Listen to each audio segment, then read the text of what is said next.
Quando o advogado me ligou dizendo que um parente distante tinha me deixado uma casa de herança no interior, achei que era golpe. Mas era real. Um casebre antigo, lindo, todo de pedra, com vista para o vale, mobiliado, escriturado, tudo de graça. O homem só dizia que precisávamos assinar rápido e mudar logo. Parecia presente dos céus para minha família, que vivia apertada num apartamento alugado na cidade. Arrumamos tudo em uma semana e nos mudamos animados. A casa era perfeita de dia, fresquinha, silenciosa, aconchegante. Mas quando a noite caiu e deitamos para dormir, começou o barulho. Não era fantasma, não era assombração, era algo muito pior, algo que drenava nosso dinheiro, nossa saúde, nossa sanidade. E quando descobri o que o antigo dono escondia, entendi por que ele tinha doado aquela propriedade linda sem cobrar um centavo. O que acontecia todas as noites naquele casebre me fez perder quase tudo que tinha, e quase minha família também. Se você quer saber o segredo obscuro que quase destruiu uma família inteira, deixa o like agora e ativa o sininho, porque essa história vai te deixar sem dormir. Sejam muito bem-vindos ao Crônicas do Interior. Antes de começar essa história perturbadora, quero pedir que vocês comentem aqui embaixo de qual país e cidade estão assistindo. Meu nome é Wagner, tenho 38 anos, sou técnico em refrigeração e vivia com minha esposa Patrícia e nossos 2 filhos, Lucas, de 10 anos, e Ana, de 7, num apartamento alugado de 2 quartos em Contagem, região metropolitana de Belo Horizonte. A vida era apertada, o aluguel comia metade do meu salário e mal sobrava para o básico. Tudo mudou quando recebi aquela ligação do Dr. Meirelles, um advogado que eu nunca tinha ouvido falar. Ele disse que um tio-avô distante, que eu mal conhecia, tinha falecido e me deixado uma propriedade rural em testamento. Uma casa no interior de Minas, município de Papagaios, a 120 quilômetros de BH. No começo achei que era golpe, mas o advogado mandou fotos, documentos, tudo certinho. A casa era linda, construção antiga de pedra, 2 quartos, sala ampla, cozinha grande com fogão a lenha, varanda com vista para o vale, toda mobiliada, escritura limpa e o melhor, sem dívidas, IPTU quitado, tudo em ordem. O único detalhe estranho foi a insistência dele para assinarmos logo e nos mudarmos rápido. O testamento especifica que a transferência só se completa se vocês morarem lá, ele disse. Parecia esquisito, mas estávamos desesperados por uma mudança. Em uma semana, arrumamos tudo, pedimos demissão dos empregos, matriculamos as crianças na escola da cidadezinha e nos mudamos. Os primeiros 2 dias foram perfeitos. A casa era um sonho, o ar puro, o silêncio, a tranquilidade. Eu já estava planejando montar meu próprio negócio de refrigeração na região, mas então veio a primeira noite e tudo desmoronou. Os primeiros 2 dias no casebre foram os melhores da minha vida. Acordávamos com o canto dos pássaros, o ar puro entrando pelas janelas, a vista do Vale Verde se estendendo até onde a vista alcançava. As crianças corriam pelo quintal imenso. Patrícia cozinhava no fogão a lenha com um sorriso que eu não via há anos. Wagner, não acredito que isso é nosso, ela disse na segunda tarde, abraçada comigo na varanda. Uma casa assim, de graça. É milagre. Eu também achava. A construção era sólida. Paredes grossas de pedra, telhado de telhas antigas mas bem conservadas, piso de tábua corrida encerada. Os móveis que vieram com a casa eram antigos, mas de qualidade. Havia até uma geladeira funcionando e um fogão a gás, além do fogão a lenha. O único detalhe que me incomodava era a insistência do Dr. Meirelles para assinarmos rápido e nos mudarmos imediatamente. E uma cláusula estranha no testamento que dizia que se abandonássemos a propriedade nos primeiros 6 meses, ela reverteria para o Estado. Por que alguém colocaria uma cláusula assim? Perguntei para Patrícia. Talvez para garantir que a gente realmente more aqui, que não venda logo. Sei lá, gente rica tem essas manias. Fazia sentido. Meio estranho, mas fazia sentido. Na segunda noite, fomos dormir cedo. Estávamos exaustos da mudança, da organização, da empolgação. Lucas e Ana já estavam roncando nos quartos deles às 9 da noite. Eu e Patrícia nos deitamos às 10. A cama era confortável. O silêncio do interior era absoluto. Diferente da cidade onde sempre tinha barulho de carro, de vizinho, de sirene. Dormi quase instantaneamente. E acordei às 2:30 da manhã com um barulho. Não era alto, era sutil, um arrastar, um ranger, vindo do teto. Patrícia, sussurrei cutucando minha esposa. Tá ouvindo isso? Ela resmungou, ainda meio dormindo. É só o vento. Volta a dormir. Mas não era vento. Eram passos, pequenos, muitos, correndo pelo forro da casa. Ratos, pensei. Faz sentido. Casa antiga, no meio do mato. Tem que ter rato. Não era só rato. O barulho aumentou. De um ponto, passou para vários. De vários, passou para dezenas. Como se um exército de criaturas pequenas tivesse acordado simultaneamente e começado uma maratona pelo teto da casa. Levantei da cama e acendi a luz. O barulho parou instantaneamente. Fiquei parado, esperando. Silêncio completo. Apaguei a luz e voltei para a cama. 5 minutos depois, o barulho voltou, mais forte, mais intenso. E então, ouvi outro som. Batidas de asas, muitas, vindo do sótão que havia no teto. Morcegos, concluí. Morcegos e ratos. Casa abandonada por um tempo. Bichos se instalaram. Vou precisar dedetizar. Consegui dormir de novo, ignorando os ruídos, mas às 4 da manhã acordei com Patrícia me sacudindo violentamente. Wagner, Wagner, tem alguma coisa no nosso quarto? Acendi a luz num pulo e vi ratos, 3 deles, enormes, do tamanho de gatos pequenos, correndo pela parede, subindo pelas cortinas, um deles em cima da nossa cômoda. Patrícia gritou. Pulei da cama, peguei um chinelo e comecei a bater, tentando espantar. Os ratos correram, sumiram por um buraco na parede que eu não tinha notado antes. Meu Deus, Wagner, essa casa tem rato. Eu sei, vou resolver amanhã. Vou comprar raticida, veneno, vou vedar todos os buracos. Mas quando o sol nasceu e comecei a inspecionar a casa com atenção, o que encontrei me fez o estômago embrulhar. Não eram alguns ratos, era uma infestação. Havia buracos em todas as paredes. Fezes de rato em cantos que eu não tinha olhado direito. Marcas de dentes em fios elétricos, em madeiras, em sacos de comida que tínhamos deixado na despensa. E no sótão, quando subi uma escada para verificar, encontrei o inferno. Morcegos, centenas deles, pendurados nas vigas, cobrindo cada centímetro do teto. O cheiro era insuportável. Urina, fezes, decomposição. O guano deles tinha se acumulado em camadas no chão do sótão. Desci rapidamente, quase vomitando. Patrícia, tem centenas de morcegos no sótão. Centenas! E fezes de rato por toda a casa. Vamos embora, agora. Não podemos. A cláusula do testamento diz que se abandonarmos nos primeiros 6 meses, perdemos tudo e já assinamos demissão dos empregos. Não temos para onde ir. Passei o dia inteiro na cidade comprando veneno, raticidas, telas, massa para vedar buracos, luvas, máscaras.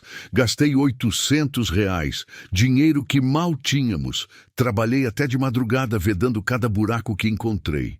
Coloquei veneno em pontos estratégicos. Lacrei a entrada do sótão com tábuas pregadas.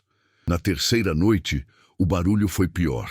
Os ratos, desesperados com os buracos vedados, começaram a roer as paredes de dentro.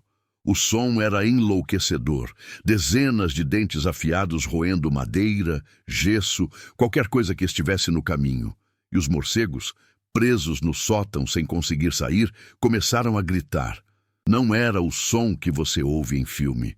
Era um guincho agudo, penetrante, que fazia os dentes doerem. Lucas veio chorando para nosso quarto. Pai, tô com medo. Que barulho é esse? São só bichos, filho. Vão embora logo. Mas não foram. Na quarta noite, encontrei 5 ratos mortos pelo veneno. Mas pelos sinais, ainda havia dezenas vivos, e o cheiro dos mortos começou a impregnar a casa. Na quinta noite, um dos morcegos conseguiu entrar na casa. Voou pela sala, bateu nas paredes, finalmente saiu por uma janela que esquecemos aberta. Mas deixou rastros de urina e fezes por todo o sofá. Foi quando comecei a pesquisar sobre morcegos online. E o que descobri me aterrorizou. Morcegos carregam raiva, histoplasmose, toxoplasmose e uma dúzia de outras doenças. A urina e as fezes deles, quando inaladas, podem causar infecções pulmonares graves. Em crianças, podem ser fatais. E nós tínhamos centenas deles em cima das nossas cabeças. O guano deles estava infiltrando pelo forro, caindo em pequenas partículas que respirávamos toda noite. Liguei para o Dr. Meirelles, fora de mim. Por que não me avisou sobre os morcegos? Sobre os ratos? Ele ficou em silêncio por um longo momento. Depois, o testamento especificava que a propriedade devia ser entregue como está. Não podia fazer alterações antes da transferência.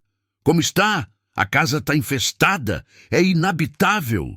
Sr. Wagner, sugiro que contrate uma empresa especializada em controle de pragas. Há soluções para esses problemas. Com que dinheiro? Acabei de gastar nossas últimas economias na mudança. Ele desligou. Pesquisei empresas de dedetização. A mais barata cobrava R$ 5.000 para fazer limpeza completa de morcegos, selamento profissional e desinfecção.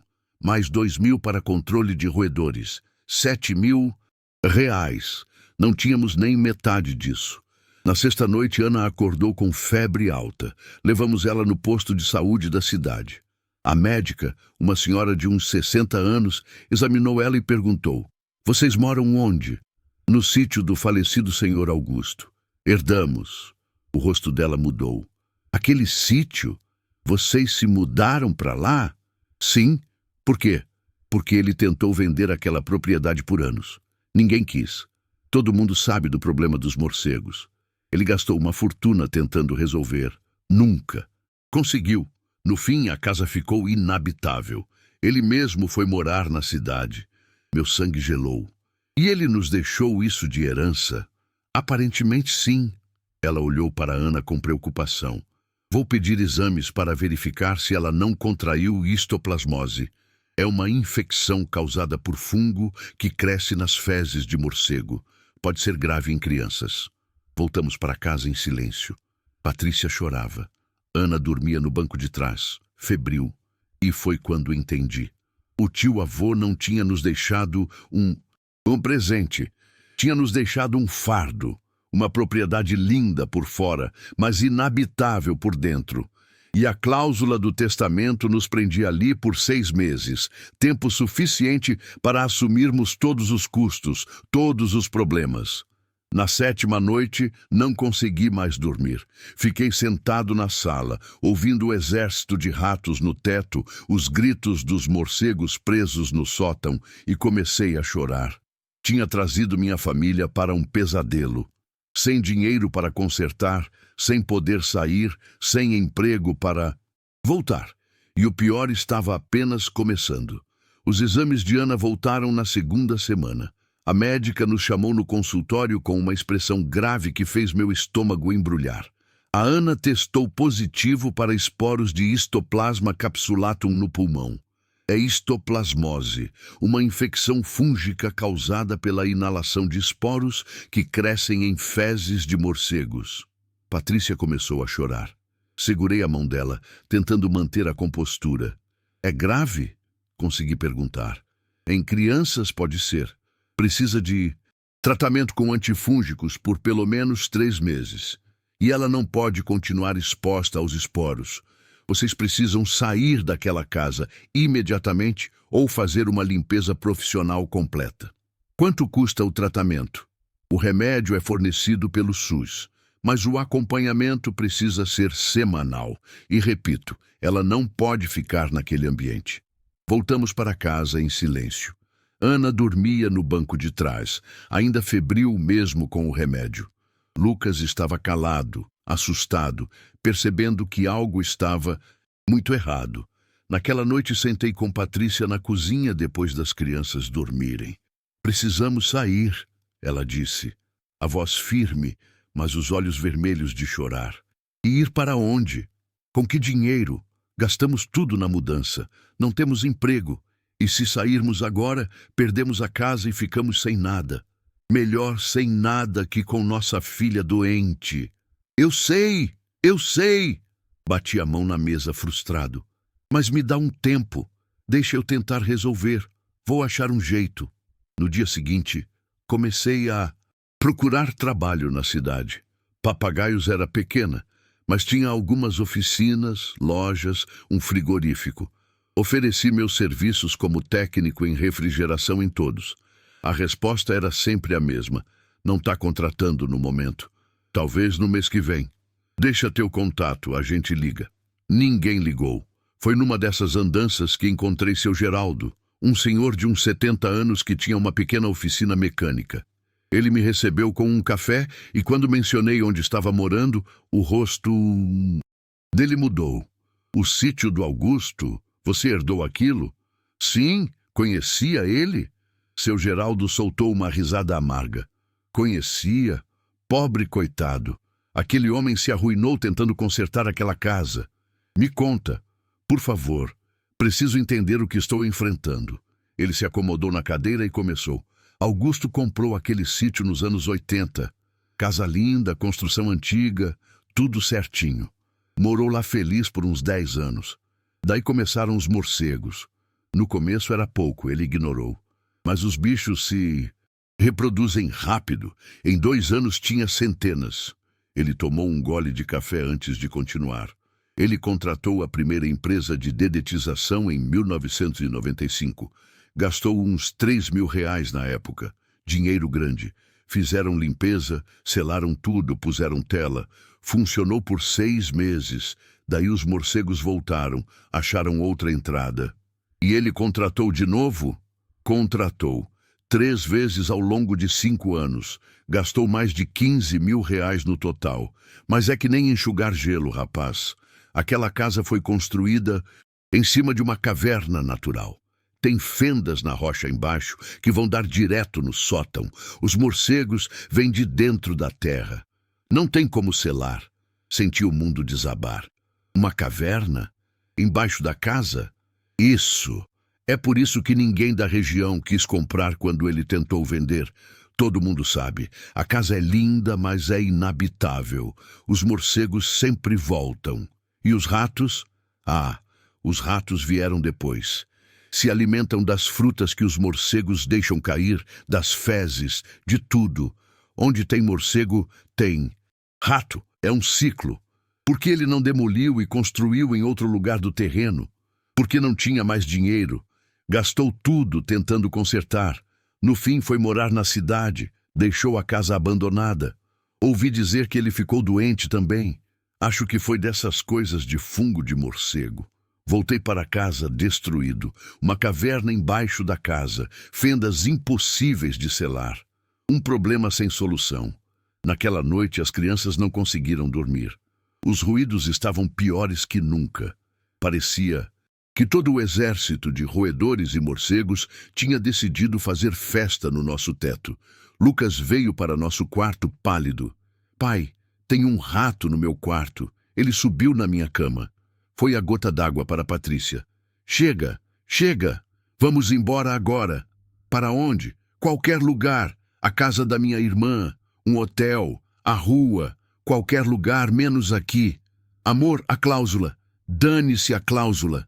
Minha filha está doente. Meu filho não consegue dormir. Eu não consigo mais. Ela começou a arrumar malas ali, mesmo às 3 da madrugada, jogando roupas dentro de qualquer jeito. Segurei ela pelos ombros. Escuta, me dá mais uma semana, só uma. Vou achar uma solução, prometo. Uma semana, só isso. Se não resolver, vamos embora e que se dane essa casa maldita. Nos dias seguintes, fiz de tudo. Procurei na internet soluções caseiras. Encontrei dezenas de sugestões: naftalina, óleo queimado, luzes fortes, repelentes ultrassônicos. Comprei tudo o que podia com o pouco dinheiro que nos restava. Espalhe naftalina por todo o sótão. Instalei lâmpadas fortes. Comprei um aparelho ultrassônico por R$ 150 que prometia afastar roedores. Nada funcionou. Os morcegos ignoraram completamente as luzes e a naftalina. Os ratos não deram a mínima para o aparelho ultrassônico. Se alguma coisa, parecia que os barulhos tinham piorado. Foi na 10ª noite que tudo alcançou um ponto crítico. Estávamos tentando dormir quando ouvimos um estrondo vindo do sótão. Algo grande tinha caído. Corri até lá com a lanterna, abri o alçapão e quase vomitei. Parte do forro tinha desabado. O peso das fezes de morcego acumuladas por anos tinha rompido as tábuas velhas. Agora havia um buraco de mais de 1 metro no teto do corredor, e de lá pendia um monte de guano fedorento, com centenas de morcegos voando em pânico. "Saiam! Todos para fora da casa!" gritei. Pegamos as crianças às pressas e corremos para o quintal. Ficamos ali, no frio da madrugada, vendo morcegos saírem da casa em nuvens escuras contra o céu estrelado. Quando finalmente a agitação diminuiu, Patrícia me encarou com uma expressão que nunca esquecerei. Não era raiva, era resignação, era desistência. "Acabou, Wagner, acabou. Amanhã a gente pega nossas coisas e vai embora." "Mas não tem mais. Olha isso. A casa está desmoronando. Nossa filha está doente. Não importa mais a cláusula, o testamento, nada. Vamos embora." Sentei no chão, a cabeça nas mãos. Ela tinha razão. Eu tinha falhado. Trouxe minha família para um pesadelo e não consegui protegê-los. Foi Lucas quem quebrou o silêncio. "Pai, por que aquele homem fez isso com a gente? Por que deu uma casa que sabia que era ruim?" Era a pergunta que eu tinha evitado fazer.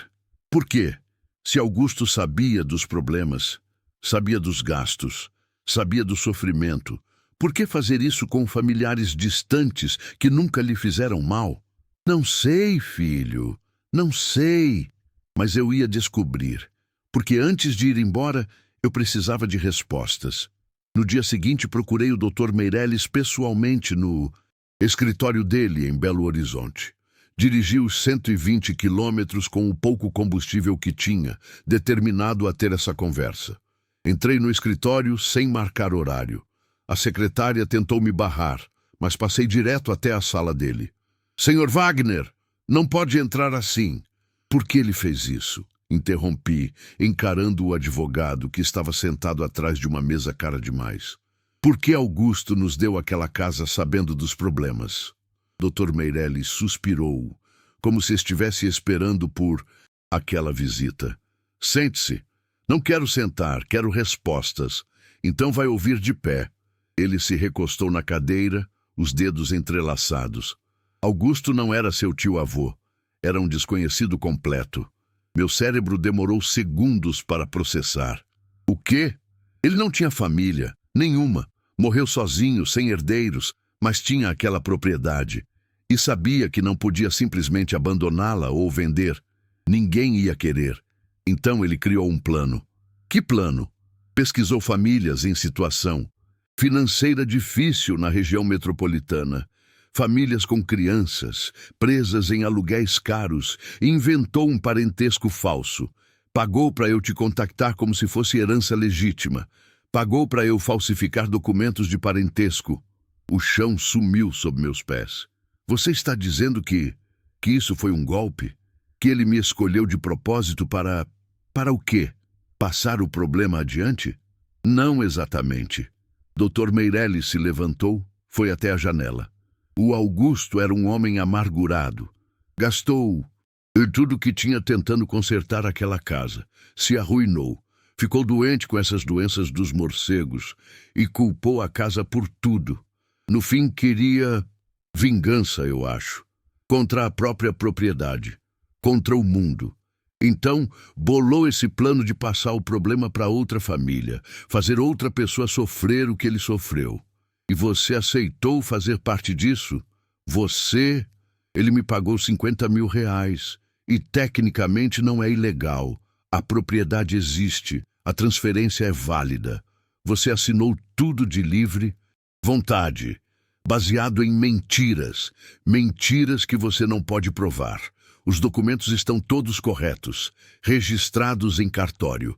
Senti uma raiva tão pura que minhas mãos tremeram. Vou te processar, vou te denunciar na OAB, vai perder. E sabe por quê? Porque não tem dinheiro para advogado, porque não tem provas além da minha palavra contra a sua, e porque mesmo que provasse, só mudaria de estar preso a uma casa ruim para estar com dívidas legais. Ele tinha razão. E ele sabia que tinha razão. Mas vou te dar um conselho de graça, ele continuou. Abandone a casa. Sim, vai perder a propriedade, mas pelo menos vai ter sua saúde, sua família. Corte as perdas e recomeça. Saí daquele escritório me sentindo o homem mais idiota do mundo. Tinha sido manipulado, usado, transformado em peão de um plano vingativo de um homem morto. Quando voltei para casa e contei tudo para Patrícia, ela apenas balançou a cabeça. Então foi tudo mentira desde o começo. Foi. E a gente perdeu tudo. Empregos, economias, nossa casa em Contagem, por causa de uma mentira. Sim, ficamos sentados na varanda da casa maldita, olhando o vale bonito, ouvindo os pássaros cantando, e foi surreal perceber como algo podia ser tão lindo por fora e tão destrutivo por dentro. Amanhã a gente vai embora, Patrícia disse finalmente. Não importa mais. Vamos para a casa da minha irmã. Recomeçamos do zero. Assenti. Não tinha mais forças para lutar. Mas então, naquela noite, a 12ª noite naquele inferno, algo mudou. Eu tinha saído para a varanda, incapaz de dormir, quando vi luzes subindo pela estrada de terra. Um carro que eu não conhecia. Desceu um casal de meia-idade. O homem se aproximou. Você é Wagner? O novo morador? Sou. Quem é você? Meu nome é Ricardo, sou filho do Augusto. Fiquei congelado, processando aquelas palavras. Filho do Augusto? Mas o Dr. Meirelles disse que ele não tinha família. O Dr. Meirelles é um mentiroso profissional. Ricardo subiu os degraus da varanda, a esposa dele ficando perto do carro. Posso entrar? Preciso conversar com você. Patrícia tinha saído ao ouvir vozes. Ela me olhou, incerta. Assenti. Nos sentamos na sala. Aquela sala que durante o dia parecia acolhedora, mas à noite se transformava em pesadelo sonoro. Ricardo tinha uns 45 anos, cabelos grisalhos, rosto cansado. Carregava uma pasta velha de couro. Meu pai morreu há 3 meses. Ele começou. Eu não falava com ele há 15 anos. Cortamos relação por causa dessa maldita casa. Me conta tudo, pedi. Preciso entender. Ricardo respirou fundo, como se estivesse prestes a abrir uma ferida antiga. Meu pai comprou essa propriedade em 1982. Eu tinha 6 anos. Era nosso sonho. Uma casa no campo, longe da cidade, lugar para criar família. Nos primeiros anos foram os melhores da minha vida. Mas então começaram os morcegos. Ele abriu a pasta e tirou fotos antigas. Mostrava a casa em seu auge, pintada, arrumada, um gramado verde, crianças brincando. No começo meu pai ignorou. Eram poucos, mas eles se multiplicam rápido. Em 2 anos, centenas. Os ratos vieram em seguida. E minha mãe ficou doente. Histoplasmose? Patrícia perguntou baixinho. Pior, raiva. Um dos morcegos a mordeu enquanto dormia. Ela não percebeu na hora. Quando os sintomas apareceram, já era tarde. Raiva não tem cura uma vez que os sintomas começam. Senti o sangue gelar. Ela morreu? Em 3 semanas, agonia terrível. Eu tinha 13 anos e assisti minha mãe morrer da forma mais horrível possível. A sala ficou em silêncio. Até os ruídos do teto pareciam ter parado por um momento em respeito àquela história. Meu pai enlouqueceu. Ricardo continuou, a voz embargada. Gastou tudo tentando exterminar os morcegos. Contratou empresa após empresa. Nada funcionava. Descobriu sobre a caverna embaixo da casa só depois de gastar dezenas de milhares de reais. E quando descobriu, não tinha mais dinheiro para construir em outro lugar do terreno. Por quê? Ele não vendeu? Perguntei. Tentou por anos, ninguém queria. A história da minha mãe tinha se espalhado pela região. Todos sabiam que a casa era amaldiçoada. Não por fantasmas, mas por algo pior. Por um problema real e sem solução. Ele tirou mais documentos da pasta. Eram recibos, pilhas deles. Olha isso, em 20 anos meu pai gastou mais de 120 mil reais tentando resolver o problema. Empresas de dedetização, reformas estruturais, consultorias especializadas, tudo falhou. E ele foi definhando junto. Desenvolveu problemas respiratórios crônicos por anos, inalando os esporos. Perdeu o emprego porque faltava demais. Ficou falido e amargurado. E você?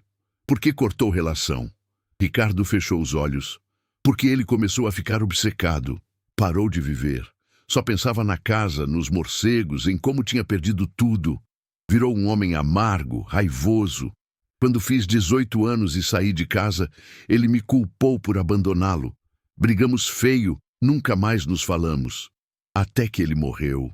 Até que ele morreu e deixou essa armadilha para outra família. Ricardo me olhou diretamente. Wagner, meu pai não era mau homem originalmente. A casa o destruiu. A perda da minha mãe, o dinheiro desperdiçado, a saúde deteriorada. Tudo isso o transformou em algo que ele não era. Isso não justifica o que ele fez conosco. Patrícia explodiu. Mentiu, falsificou documentos, nos trouxe para cá sabendo que nossa filha poderia ficar doente. Eu sei, e é por isso que vim. Ricardo tirou um envelope grosso da pasta. Dentro tem 50 mil reais. É tudo que consegui juntar vendendo as coisas que meu pai deixou. Quero compensar vocês pelo que ele fez. Olhei para o envelope e depois para ele. Por quê? Você não tem culpa nisso. Mas era meu pai, e eu o abandonei quando ele mais precisava. Talvez se eu tivesse ficado, ele não teria se tornado o homem amargo que bolou esse plano cruel. Essa é minha forma de fazer as pazes, com ele e com vocês. Peguei o envelope com mãos tremendo. 50 mil reais. Era mais do que suficiente para recomeçar, para alugar um lugar decente, para tratar Ana adequadamente. Tem mais, Ricardo continuou. Vendi essa casa para um investidor de São Paulo. Ele vai demolir tudo e construir um projeto de ecoturismo no terreno longe da área da caverna. Pagou 180 mil pela propriedade. O dinheiro é seu. A casa tecnicamente está em seu nome. O quê? Não consegui processar. 180 mil? O terreno em si é valioso. A localização é ótima. É só a casa que é o problema. Demolir resolve. Ele assina a compra amanhã, se você aceitar. Patrícia me agarrou o braço, lágrimas escorrendo. Wagner, a gente pode sair daqui. Pode realmente sair. Ricardo se levantou. Uma última coisa. Tem um documento aqui que meu pai escreveu antes de morrer. É uma carta. Para quem quer que herdasse a casa. Acho que vocês devem ler. Ele deixou uma folha amarelada na mesa e saiu, deixando apenas: desculpa pelo que meu pai fez. Espero que consigam se recuperar. Quando o carro dele sumiu na estrada, peguei a carta com mãos tremendo. A letra era trêmula, de alguém muito doente. Para quem está lendo isto, sei que o que fiz foi errado. Sei que sou covarde por passar meu fardo adiante, mas quero que entendam. Essa casa me roubou tudo. Minha esposa, minha saúde, meu filho, meu dinheiro, minha vida. Tentei vender honestamente por anos. Ninguém quis. Tentei doar para a prefeitura. Recusaram. Tentei até incendiar, mas não tive coragem de destruir a única coisa que me restava da vida que tive com minha família. Então bolei esse plano terrível e escolhi você não por maldade, mas porque vi nas suas redes sociais uma família parecida com a que eu tinha. pai trabalhador, esposa dedicada, filhos pequenos. Achei que talvez você fosse mais esperto que eu, que talvez conseguisse o que não consegui. Mas se está lendo isto, provavelmente falhou também. E me odeias, com razão. Só quero que saibas uma coisa. Não foi a casa que me destruiu. Foi minha incapacidade de desistir, de aceitar a perda e seguir em frente. Gastei 20 anos lutando contra um problema sem solução, quando deveria ter simplesmente ido embora no primeiro ano. Não cometa meu erro. Se ainda está aí, saia.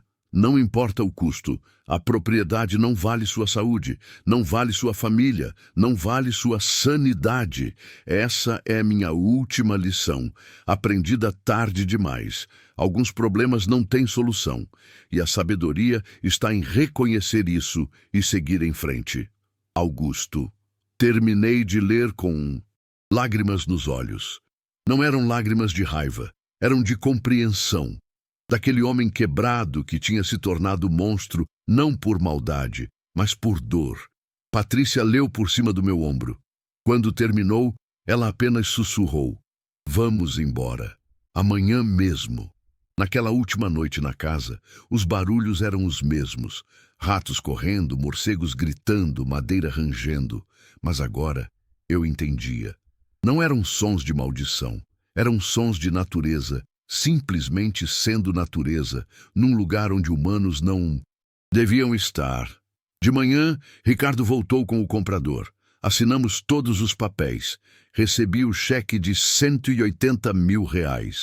Com os 50 mil que Ricardo tinha dado, tínhamos R$230 mil.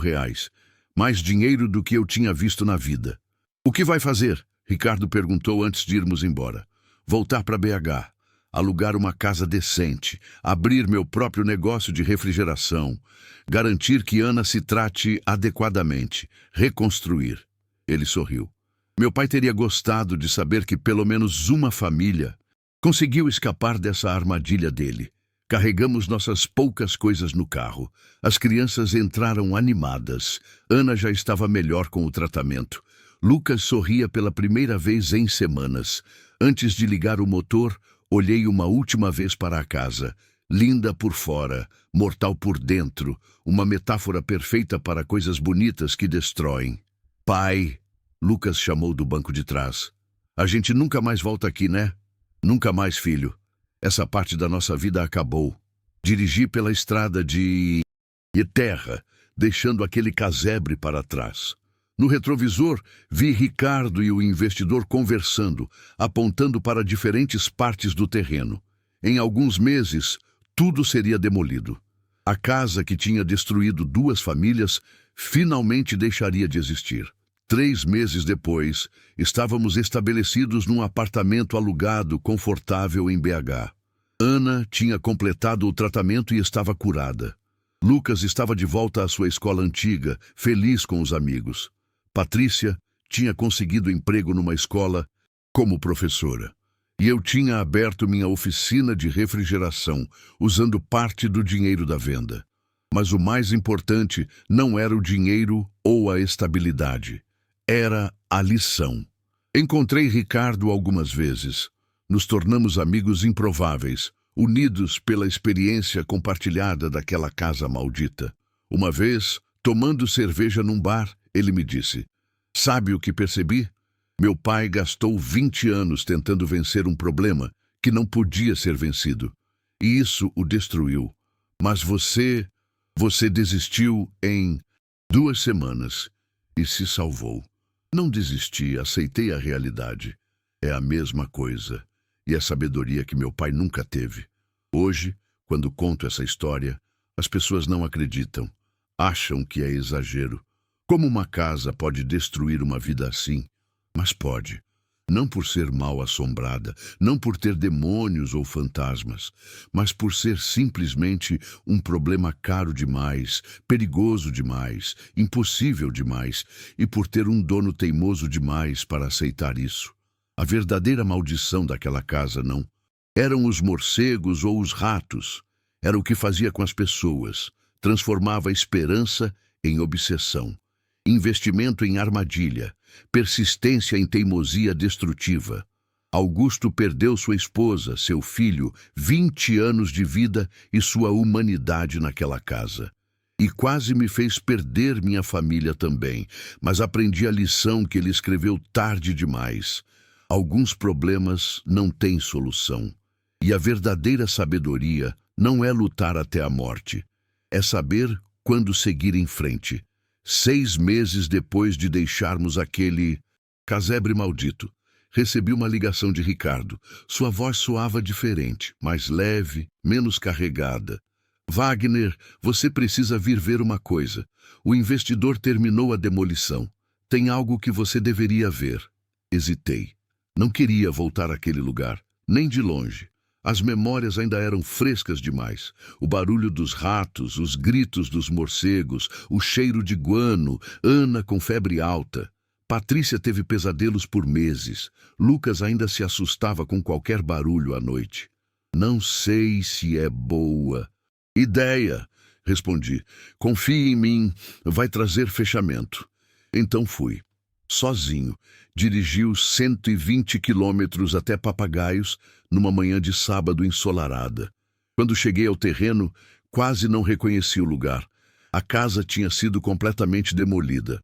No lugar dela, apenas um monte de entulho organizado, pedras separadas da madeira, telhas empilhadas, destroços de móveis.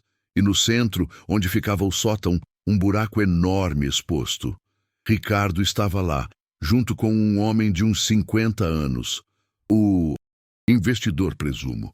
Wagner, este é Marcos, ele comprou a propriedade. Apertamos as mãos. Marcos tinha uma expressão séria, mas gentil.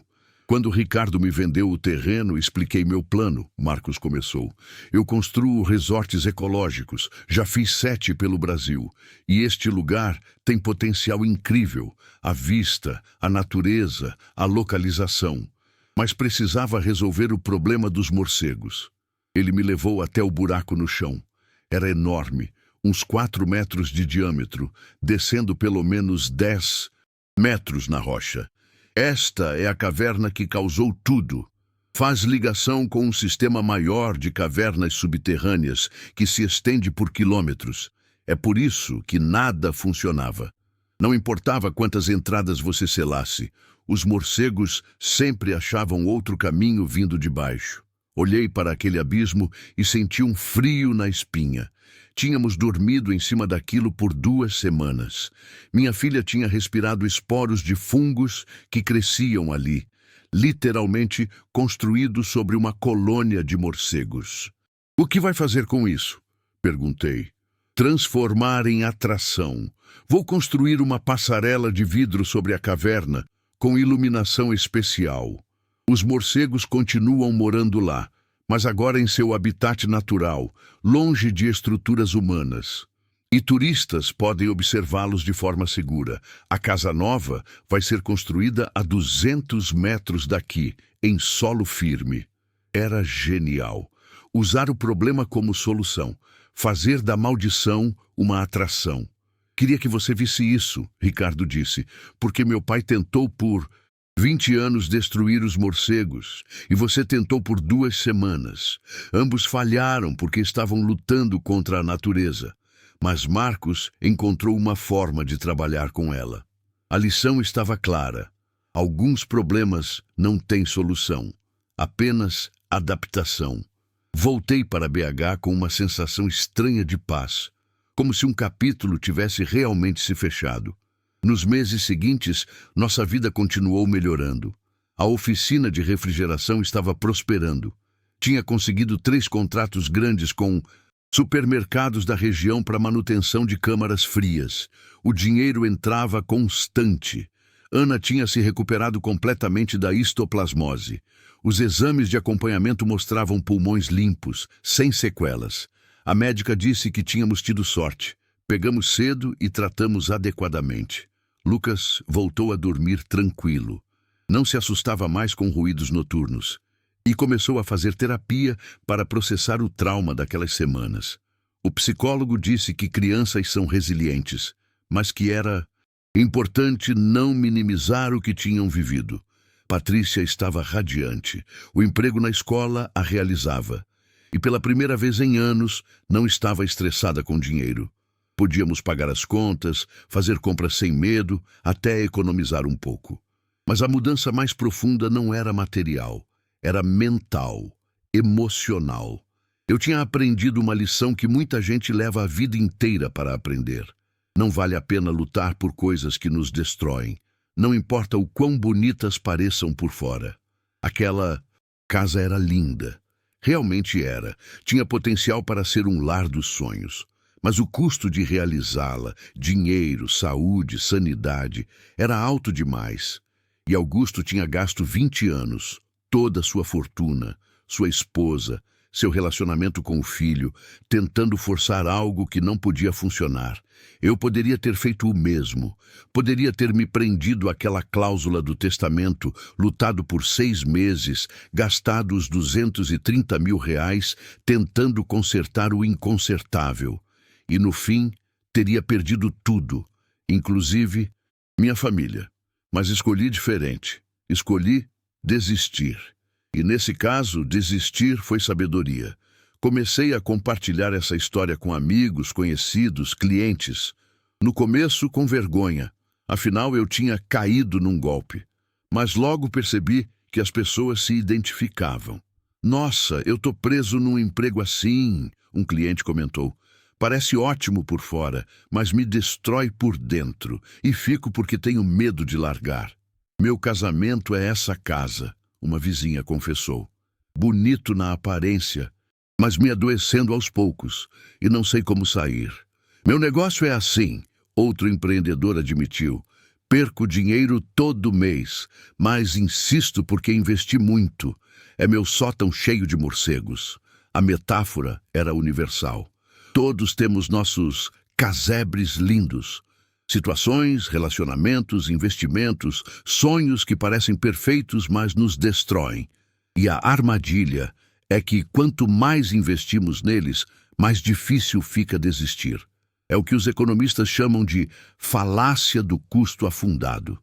A ideia de que porque já gastamos tanto, precisamos continuar, mesmo quando racionalmente sabemos que deveríamos parar.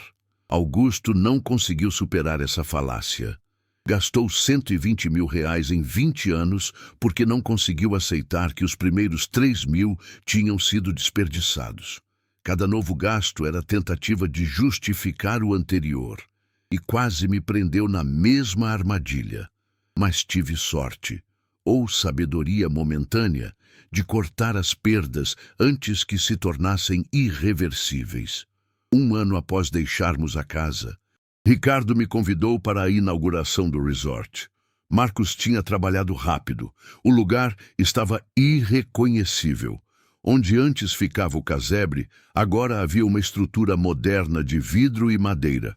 A passarela da observação de morcegos. Turistas pagavam R$ 50 para caminhar sobre a caverna iluminada, observando milhares de morcegos em seu habitat natural. A 200 metros, um lodge luxuoso acomodava até 20 hóspedes. Construção sustentável, energia solar, captação de água da chuva. 0 problemas. Com pragas porque estava estrategicamente posicionado longe das rotas naturais dos morcegos. Isso aqui vai gerar empregos para a cidade inteira, Ricardo disse, orgulhoso. Guias turísticos, recepcionistas, cozinheiros, seguranças. Meu pai teria ficado, não sei, feliz, furioso, ambos. Acho que ele teria ficado confuso, respondi, porque a solução era o oposto do que ele tentou. Ao invés de destruir os morcegos, Marcos os transformou em atração. Ao invés de lutar contra, trabalhou com. Marcos se juntou a nós, um drink na mão. Sabe o que aprendi construindo estes resorts? A natureza sempre vence, sempre. Você pode lutar contra ela com dinheiro, tecnologia, persistência, mas no fim, ela vence. A única estratégia inteligente é trabalhar com ela, não contra ela. Fazia sentido perfeito e não se aplicava apenas a morcegos ou casas. Aplicava-se a tudo. Quantas vezes tentamos forçar relacionamentos que não funcionam? Carreiras que nos adoecem, negócios falidos, sonhos impossíveis. E quando alguém sugere desistir, dizem que somos fracos, que vencedores não desistem, que persistência é virtude, mas há diferença entre persistência e teimosia, entre determinação e obsessão, entre lutar por algo que vale a pena e destruir-se por algo que não vale. Augusto não entendeu isso e pagou o preço final. Eu quase não entendi, mas Patrícia me salvou, Ricardo me salvou. A própria doença da Ana me forçou a ver a realidade. 2 anos após a mudança, nossa vida estava completamente transformada. A oficina tinha crescido tanto que precisei contratar 3 funcionários. Compramos um apartamento próprio. Não enorme, mas nosso. Ana estava no topo da classe. Lucas tinha se tornado um menino seguro, sem traumas visíveis. E Patrícia e eu, mais unidos que nunca, porque havíamos passado por provação real e sobrevivido juntos. Às vezes, de noite, eu acordava e ouvia barulhos normais de prédio, cano d'água, vizinho andando, vento na janela. E por um segundo, o coração acelerava. Memória daquelas noites horríveis voltando, mas então olhava ao redor, via minha família dormindo tranquila, via as paredes sólidas, sem buracos, via nossa vida reconstruída e agradecia. Agradecia por ter tido coragem de desistir. Ricardo virou amigo próximo, nos visitava regularmente, e numa dessas visitas, 3 anos após tudo, ele trouxe algo que me fez chorar. Era o diário do pai dele.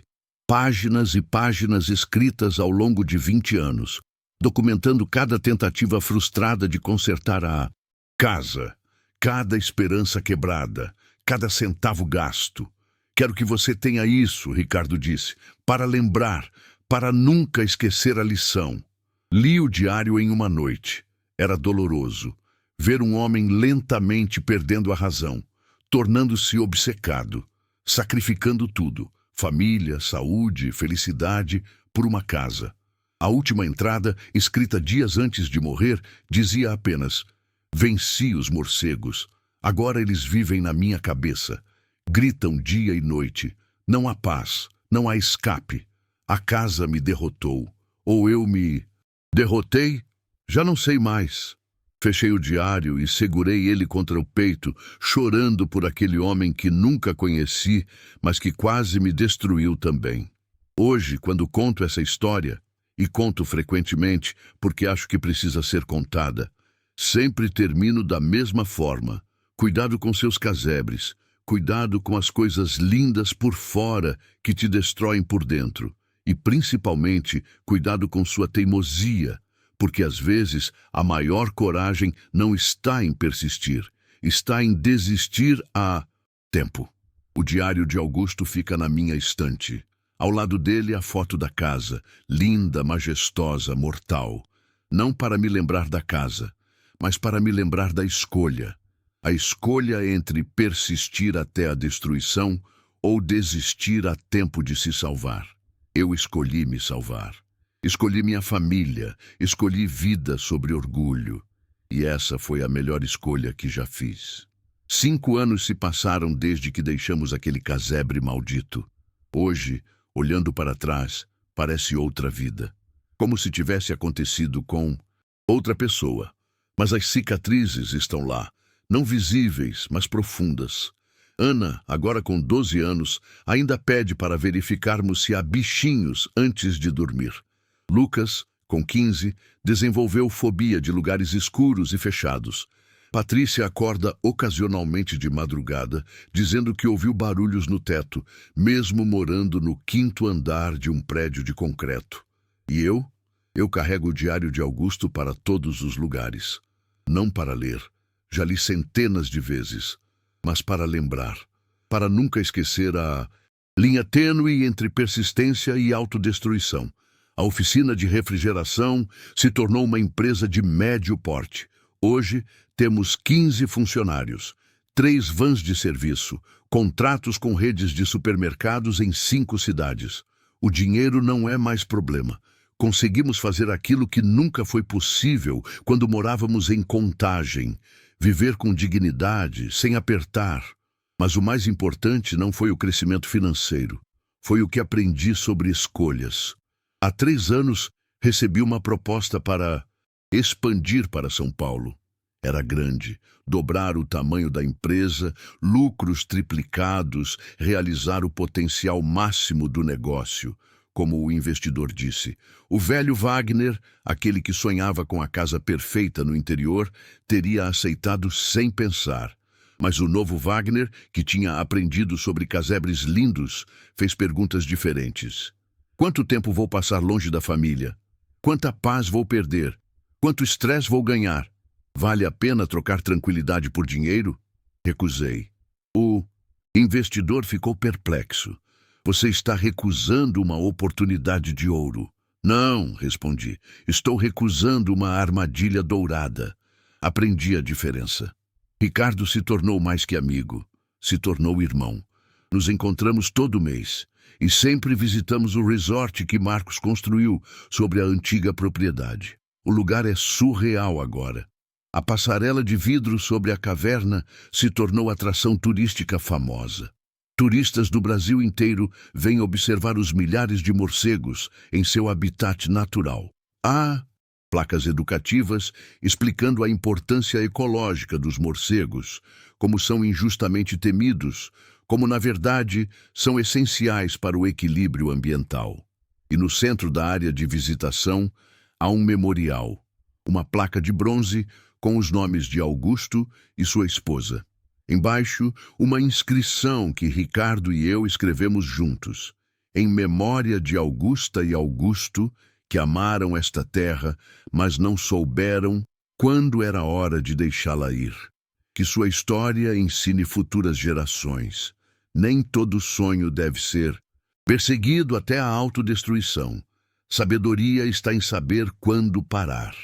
Todo ano, no aniversário da morte da mãe dele, Ricardo visita o memorial. Eu sempre vou junto. Não conheci aquela mulher, mas sinto que devo a ela algo, porque foi sua morte trágica que iniciou a espiral descendente de Augusto. E foi a história de Augusto que me ensinou a lição que salvou minha família. Ana se recuperou completamente da histoplasmose, mas o susto permaneceu. Ela decidiu que quer ser médica, especificamente infectologista. Quero ajudar outras pessoas que ficam doentes por coisas que não sabiam que existiam, ela diz. Lucas superou os medos com a ajuda de terapia e tempo.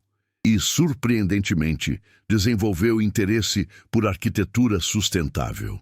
Quero construir casas que trabalhem com a natureza, não contra ela, ele explica. Marcos, o investidor, se tornou seu mentor. Lucas passa verões trabalhando no resort, aprendendo sobre construção ecológica. Patrícia floresceu. A mulher estressada e cansada, que vivia em Contagem, desapareceu.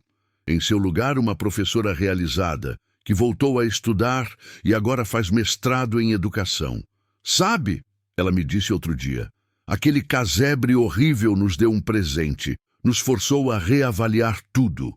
Se tivéssemos ficado em Contagem, ainda estaríamos sobrevivendo, não vivendo. Ela tem razão.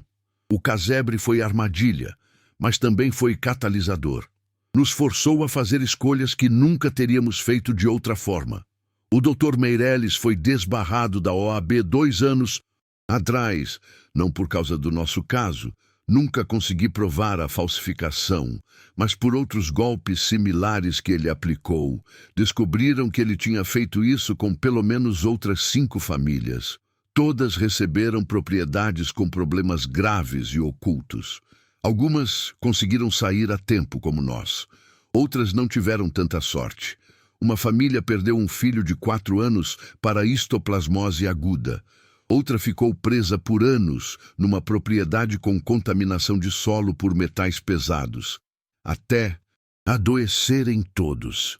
Quando o caso dele veio a público, fui chamado como testemunha.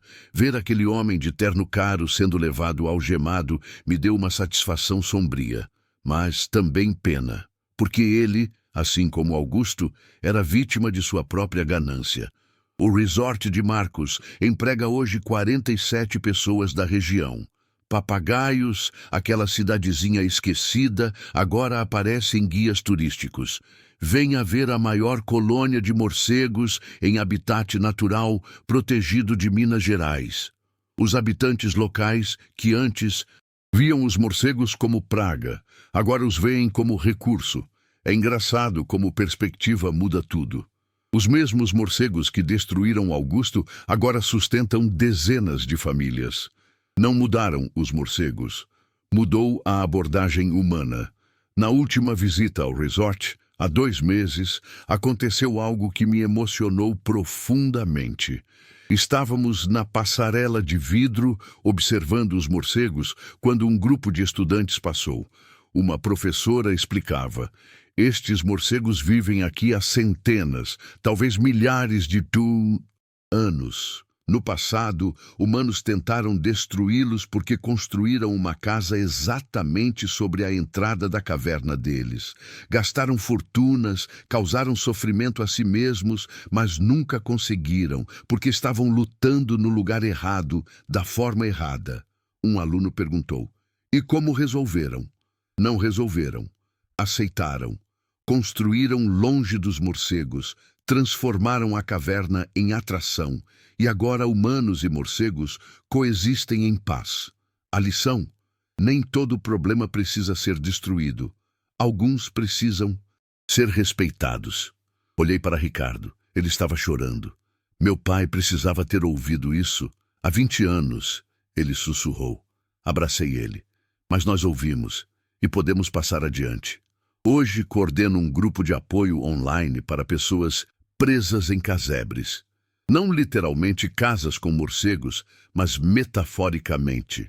Empregos tóxicos, relacionamentos destrutivos, negócios falidos, sonhos que viraram pesadelos. Toda semana, dezenas de mensagens chegam. Histórias de gente presa na falácia do custo. Afundado. Já investi tanto que não posso desistir agora. Já sofri tanto que seria desperdício largar. Já perdi tanto que preciso recuperar. E para cada um, conto minha história. Do casebre lindo, dos morcegos incessantes, da escolha entre persistir até a destruição ou desistir a tempo de se salvar. Alguns ouvem, outros não, e aprendi que não posso salvar todos. Assim como Augusto escolheu seu caminho destrutivo, cada pessoa faz suas próprias escolhas. Meu papel é apenas mostrar que há alternativa. No mês passado, um homem me contactou. Estava preso numa franquia que o estava falindo. Já tinha perdido R$200 mil. Todos diziam para persistir que vencedores não desistem, que está na hora de virar a chave. Contei sobre Augusto, sobre os R$120 mil em 20 anos, sobre a esposa morta, o filho perdido, a sanidade destruída, sobre persistir além do ponto de não retorno.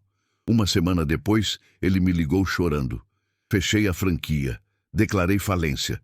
E sabe, pela primeira vez em 3 anos, dormi a noite inteira.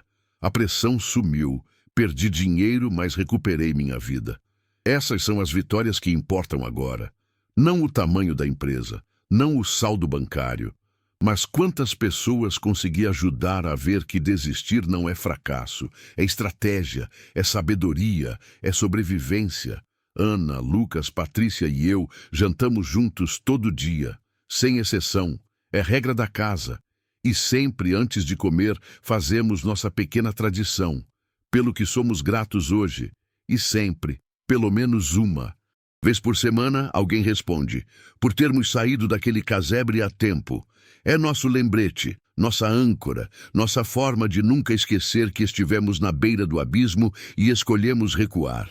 O diário de Augusto hoje serve outro propósito. Transformei ele em livro. O Casebre, uma história sobre saber quando desistir. Foi publicado por uma editora pequena. Não virou best-seller, mas vendeu o suficiente. E as resenhas? As resenhas me fazem chorar. Este livro salvou meu casamento. Eu estava insistindo em algo que não funcionava porque tinha investido tanto. A história do casebre me fez ver. Fechei minha empresa depois de ler. Estava me destruindo. Graças a este livro, entendi que não era fracasso. Meu pai era Augusto. Gastou a vida inteira lutando contra problemas sem solução. Morreu amargo. Desejaria que tivesse lido isto. Cada resenha dessas vale mais que qualquer prêmio literário. Hoje, aos 43 anos, olho para minha vida e vejo que aquelas 2 semanas infernais no casebre foram o melhor presente horrível que recebi, porque me ensinaram a lição que a maioria das pessoas leva décadas para aprender, ou nunca aprende. Nem tudo vale a pena lutar. Nem todo sonho merece ser perseguido. Nem toda batalha deve ser travada. E a maior coragem, às vezes, não é persistir, é desistir. Augusto não teve essa sabedoria. Pagou com tudo que tinha. E na sua última tentativa de passar a dor adiante, acabou me dando o maior presente. A oportunidade de fazer diferente, de escolher melhor, de salvar minha família ao invés de destruí-la. Às vezes, me pergunto o que ele pensaria se soubesse. Se veria ironia no fato de que seu plano cruel acabou salvando a família que pretendia destruir. Se teria satisfação sabendo que mesmo na morte, mesmo através do mal, acabou ensinando algo valioso. Gosto de pensar que sim, que em algum lugar, de alguma forma, ele sabe. E que finalmente encontrou paz. Porque eu encontrei. Não na casa perfeita, não no sonho realizado, mas na aceitação de que alguns sonhos não devem ser realizados e que está tudo bem. Mais que tudo bem, é sabedoria. O casebre foi demolido, os morcegos continuam em sua caverna, a natureza seguiu seu curso e nós seguimos o nosso, livres, vivos, juntos, e essa é a única coisa que importa.